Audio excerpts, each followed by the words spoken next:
What's up, guys and gals? I am on my way to another backpacking trip here in southern Missouri, or I guess central Missouri you could call it. Dark. Headed down to Bell Mountain first weekend in January of 2017 with a bunch of folks from Hammock Forums here in Missouri. I think we got a guy coming from Tennessee, some people coming up from Arkansas maybe. I think it's going to be awesome. Bell Mountain is probably my favorite place to backpack and camp here in Missouri. I haven't really done a ton yet outside of Missouri, but looking forward to some trips in Colorado and Wyoming this year, maybe even Idaho, and then also probably Big Sur out in California. But today's trip is going to Bell Mountain, the second highest point in Missouri, and one of my favorite places to camp. I have not gone in the kind of weather that we're going to have tonight, which is going to be down into maybe even the negatives for wind chill. I think the low is supposed to be somewhere in the 10, 11, 12 maybe range. But up at the top of that mountain, it has a tendency to get a little windy. I have not hammock camped here before, and I have not hammock camped in this cold weather. Now, I do have 20-degree quilts. I've got really good layers for my clothes, so I'm confident that I'm going to be comfortable. Probably going to stop at Walmart on the way down and get a sleeping pad, just a closed foam, cheapo sleeping pad, just in case. I don't think I'm going to start off with it in the hammock, but I think I may just bring it with me just in case. I think it would be worth the extra weight, because man, if you get cold at night, that's just not a fun place to be. I've slept in these quilts down to about, call it 20 degrees and been really comfortable. I've actually had to shed layers, which is why I'm kind of confident that I could be okay here. But I was also in a fenced-in, like a privacy fenced-in patio where there wasn't a ton of wind, so this is probably going to be a much different feeling 10 degrees than what I'm used to. So it should be a really good group, and I'm looking forward to it. So southern Missouri, kind of ish. Here we come, already in the hills. Really pretty drive down here, and just gonna keep on rolling. I always thought this was a fun little town that you go through on the way here. Caledonia. All these like little shops and sweet delights, little restaurants and stuff like that. It's kind of a cool little town. Once you start driving through here, you know you're pretty close to Bell Mountain. About 13 miles south of Potosi. This is about the last 2 miles of the road. You got a gravel road that actually thankfully is somewhat snowed over, because it makes it a lot easier on my car. I've got a two-wheel drive, rear-wheel drive, kind of high horsepower car, so it doesn't do too well on gravel roads, but this snow is actually helping create a smoother surface. And I got about a mile left, and then I'll be at the trailhead, and then it's time to put on the boots and strap on the pack and put the gloves on and get out on the trail and get after it. Here we go. Alright, I am here at the trailhead for Bell Mountain for this winter Hammock Forums hang. I got water friggin' all over me. Got more, I think, down there. I'm actually carrying in a little over 4 liters, just because there is no water on this trip, sadly. There is if you go in from the other trailhead, but sadly I'm getting down here a little bit later on in the day, and it's going to be probably 4 or 5 or so by the time I hit the actual campsite. Probably maybe not that late, maybe more like 3. So I've still got some hiking ahead of me, 3 or 4 miles, but in the snow, and here we go. This should be fun. So here we go. Bell Mountain Trailhead. In we go. So, Bell Mountain is part of the Bell Mountain Wilderness Area. It's the second highest peak in Missouri at 1,800 and some odd feet.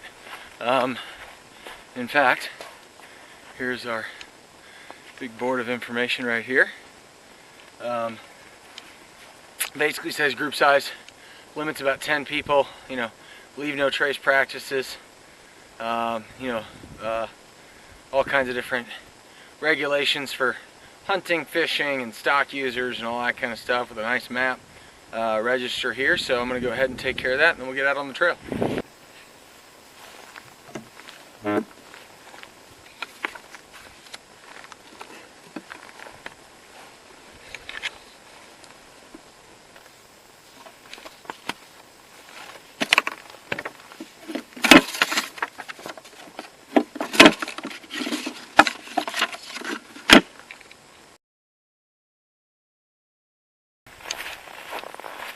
So I've been to Bell Mountain 2 times before this, always in the fall, never in the winter. Always been one of my favorite places. As you'll see later, the view is just absolutely incredible. I think it's going to be really stunning in this snow with everything. And as you can see, you know, trails fairly well pathed, and they've got blazes as you go along. It's not exactly a tough trail to follow, although the first time that I came out here I did get lost, or I thought I got lost. I lost my map and then didn't exactly know where I was. So big thing for trips like these, make sure you got enough water. You got to remember, you know, you're going to get dehydrated really easily when the air is dry like this, so make sure you bring plenty of water, and be prepared from a weather standpoint. I mean, I'm going to be at the lower limits of my quilts. But one of the big reasons that I'm willing to do this trip is because it's only a 3-mile hike out. So if I get really, really uncomfortable, although I don't want to do this, I could certainly either just sit by the fire all night, bring my top quilt out, and get some additional warmth. I think that would be fine. Or I could also, if it was really ugly, I could hike out, pack my stuff up in the night with my headlamp, pack out in the night, and get back to my car and at least warm up. You know, maybe spend some hours sleeping in the car. A lot of different options. I could even come back out and join the group, or I could just head home. It's only about a 2-hour drive back to St. Louis, so lots of options on what you can do. Always better to do these colder weather trips when you've got either really well-tested equipment, or if you're really close to your vehicle and your exit and you kind of know where you're going. You know, I feel pretty confident on this trail because I've been here a couple times before. So night hiking out of it when an emergency would happen, such as hypothermia or just being too cold, that would be doable without being scared.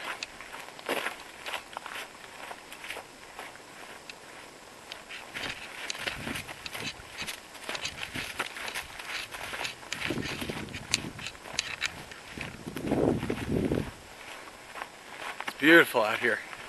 Love this trail. So one thing I went ahead and did, as this sun's kind of coming right in on me, went ahead and shed my jacket, shed my neck buff, which is the piece of merino wool I had around my neck, and then I went ahead and brought my hat up a little higher up on my ears, off my neck. And frankly, it's a lot more. I think I just stepped in a giant pile of shit. Well, the joys of backpacking. It's frankly better to be a little bit on the chilly side than a little bit on the sweaty side, because frankly, once you get wet, it's really hard to dry off, especially in weather like this. And wet is just freezing cold. So you'd rather be a little bit chilly on the walk, maybe be wearing just a hair on the underside of where you'd want to be comfortable, versus the other direction, because inevitably you'll get sweaty. So I could have kept on walking with that jacket on, but it would have been just I looked at my mileage. I've got about 2.5, 3 miles left to go, and I knew if I just kept on going, I would just get sweatier and sweatier, and then the problem would just get worse and worse, and by the time I got to camp, I'd be mad at myself. So don't be afraid to stop and take a break, take a jacket off, take your gloves off, move your hat, just change it up as you go, because it'll be a lot better for you when you get to camp, I promise. But man, what a pretty walk. Check this out.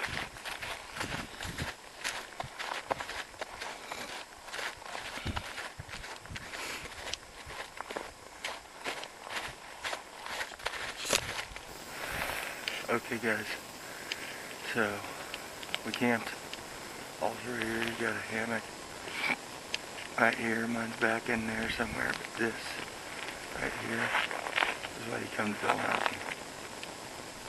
It's 0 degrees outside.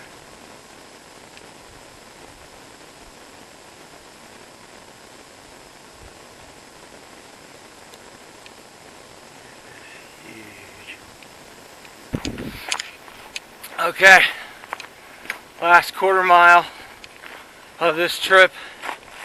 I'd love to say that it was peaches and cream, but it certainly wasn't. I think the temperature got down to about 9 or 10 last night. My HammockGear 20-degree quilts did absolutely what they were supposed to do, but 10 degrees lower than their lower limit was just too much. We went to bed pretty quickly after the sun went down. We all had some good hot food, some hot drinks, and everybody went to bed.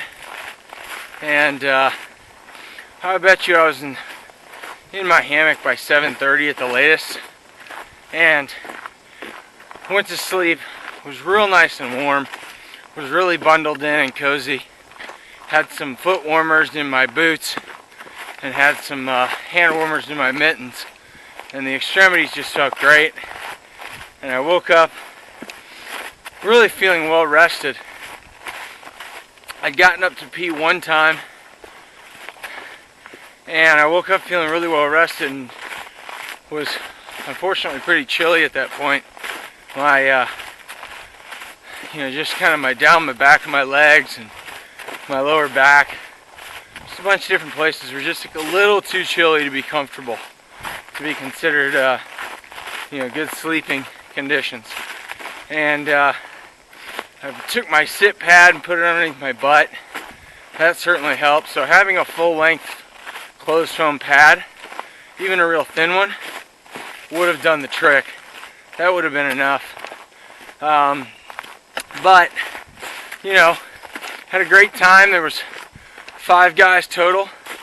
One guy unfortunately had to bug out in the middle of the night and head back to Tennessee due to a family emergency.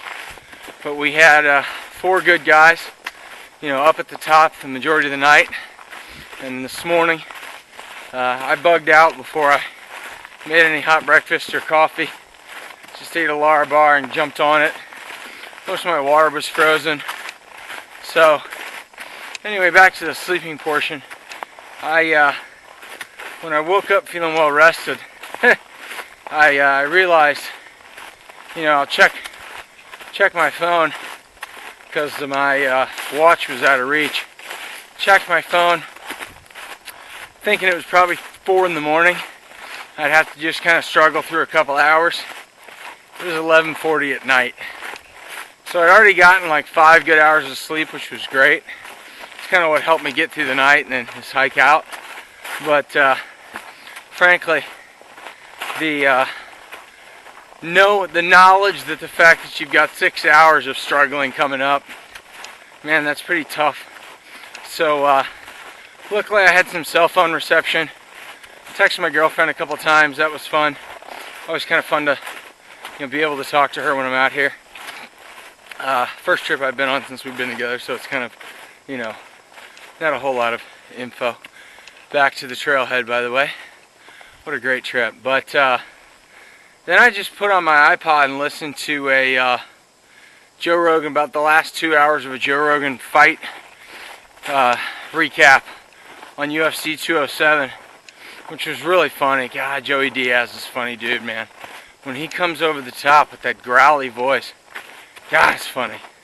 I was like laughing noticeably out loud in my hammock.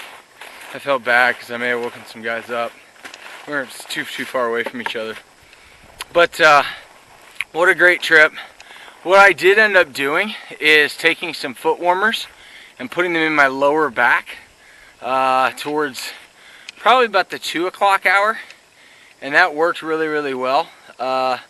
Gave me enough warmth and enough comfort that I could get through the rest of that kind of period of time.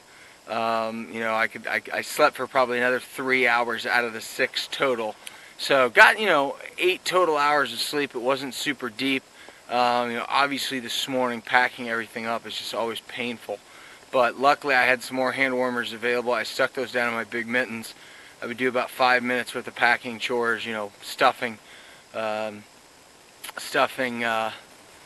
quilts and things like that into stuff sacks was tough, and unclipping small wires and things like that was tough, but got it all in. The ULA Ohm, the new pack, worked super great. I loved this pack on this trip. It was just absolutely fantastic. The carry, the versatility. I wouldn't normally carry bottles like this, but this trip doesn't have any water, so I actually carried in almost 4 liters of water. Unfortunately, I didn't manage it very well, and pretty much all of it froze. So lessons learned on bad trips. Definitely don't expect every trip to be great. Some of them are going to kind of suck, but you learn a ton on what sucks and what you need to correct, or how you can better prepare, or just kind of things that you need to acquire. Water management was a big deal for me last night, but my sack worked great, so I was able to tie that on a nearby tree and keep all my food and perishables and smelly stuff out of reach. Not that there's going to be a lot of animals running around in 10-degree weather, but it was great to give that system a try and know what I'm going to need to do, and where my glove status is at, and how my insulated boots worked, and down boots, and all that kind of stuff.